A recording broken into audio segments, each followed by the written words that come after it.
மத்திய அரசு ஊழியர்களுக்கு இணையான ஊதியம் உள்ளிட்ட 7 அம்ச கோரிக்கையை நிறைவேற்ற வலியுறுத்தி வியாழனன்று தமிழகம் முழுவதும் மறியல் போராட்டத்தில் ஈடுபட உள்ளதாக தமிழ்நாடு அரசு ஊழியர்கள் சங்கம் அறிவித்துள்ளது.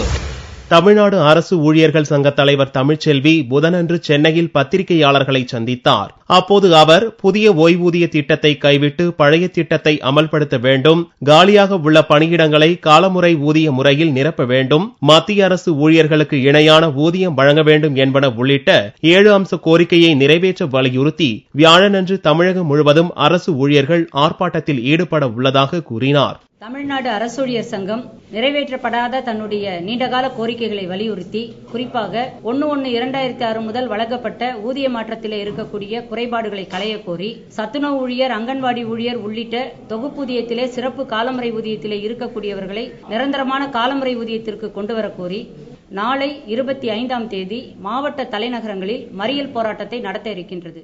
போராட்டத்திற்கு பின்னரும் தங்களது கோரிக்கை நிறைவேறாவிட்டால் ஒருநாள் அடையாள வேலை நிறுத்தமும் தொடர்ந்து காலவரையற்ற வேலை நிறுத்தமும் செய்யப்படும் என்றும் அறிவிக்கப்பட்டுள்ளது.